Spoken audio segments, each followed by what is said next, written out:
Assalamualaikum warahmatullahi wabarakatuh. Kami dari kelompok 5 akan mempresentasikan hasil kerja kelompok kami yang berjudul Integrasi Iman dan Iptek. Sebelumnya, saya akan memperkenalkan nama kelompok 5, yaitu Amelia Dewi, Arda Fatiasari, Deva Kurnia Irawati, Linda Anggraini, Muhammad Faizul Muzakih, Rizaldi Ikhsanu Pratama, Retno Nawangwulan, dan Fiardo Farera. Pembahasan A. Pengertian dari iman. Iman dari bahasa Arab yang artinya percaya. Sedangkan menurut istilah, pengertian iman adalah membenarkan dengan hati, diucapkan dengan lisan, dan diamalkan dengan tindakan atau perbuatan. Jadi, seseorang dapat dikatakan sebagai mukmin atau orang yang beriman sempurna apabila memenuhi ketiga unsur keimanan di atas. B. Pengertian dari iptek. Ilmu adalah pengetahuan yang sudah diklasifikasi, diorganisasi, disistematisasi, dan diinterpretasi, menghasilkan kebenaran objektif, sudah diuji kebenarannya, dan dapat diuji ulang secara ilmiah. Secara etimologis, kata ilmu berarti kejelasan.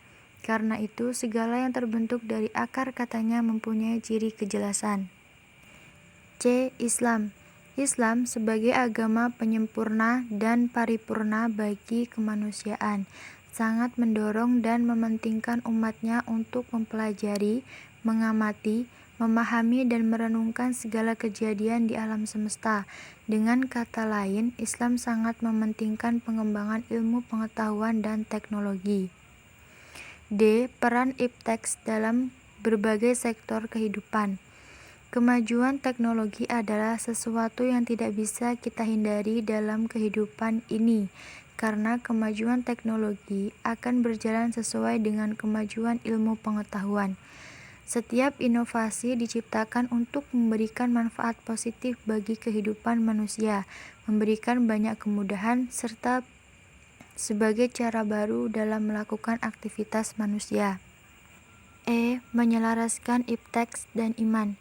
Seandainya penggunaan satu hasil teknologi telah melalaikan seseorang dari zikir dan tafakur, serta mengantarkannya kepada keruntuhan nilai-nilai kemanusiaan, maka ketika itu bukan hasil teknologinya yang mesti ditolak, melainkan kita harus memperingatkan dan mengarahkan manusia yang menggunakan teknologi itu. Jika hasil teknologi sejak semula diduga dapat mengalihkan manusia dari jati diri dan tujuan penciptaan sejak dini pula, kehadirannya ditolak oleh Islam. Karena itu menjadi suatu persoalan besar bagi martabat manusia mengenai cara memadukan kemampuan mekanik demi penciptaan teknologi dengan pemeliharaan nilai-nilai fitrahnya. F. Tanggung jawab ilmuwan terhadap alam dan lingkungan. Untuk menggali potensi alam dan memanfaatkannya diperlukan ilmu pengetahuan dan teknologi yang memadai. Tanpa menguasai iptek, fungsi hidup manusia sebagai khalifah akan menjadi kurang dan kehidupan manusia akan tetap terbelakang. Manusia mendapat amanah dari Allah Subhanahu wa Ta'ala untuk memelihara alam agar terjaga kelestariannya dan keseimbangannya. Kalau terjadi kerusakan alam dan lingkungan ini lebih banyak disebabkan karena ulah manusia sendiri. Mereka tidak menjaga amanat Allah sebagai khalifah. Quran Surat Ar-Rum, surat ke-30 ayat 41. G. Keutamaan orang beriman dan berilmu. Berkenaan dengan keutamaan orang-orang berilmu, Al-Ghazali mengatakan, barang siapa berilmu, membimbing manusia dan memanfaatkan ilmunya bagi orang lain, bagaikan matahari, selain menerangi dirinya, juga menerangi orang lain. Dia bagaikan minyak kasturi yang harum dan menyebarkan keharumannya kepada orang yang berpapasan dengannya. H. Iptek menurut Islam. Islam mendorong umatnya untuk mengembangkan ilmu pengetahuan dan teknologi atau iptek. Berbeda dengan pandangan dunia barat yang melandasi pengembangan ipteknya untuk kepentingan material, Islam mementingkan pengembangan dan penguasaan iptek untuk menjadi sarana ibadah. Selain itu, iptek juga sebagai pengabdian muslim kepada Allah atau spiritual dan mengembangkan amanat khalifatullah atau wakil Allah di muka bumi untuk berkhidmat kepada kemanusiaan dan menyebarkan rahmat bagi seluruh alam atau rahmatan lil alamin.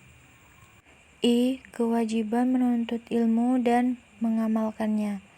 Perintah untuk menuntut ilmu ini merupakan salah satu pusat perhatian Islam bagi para pemeluknya.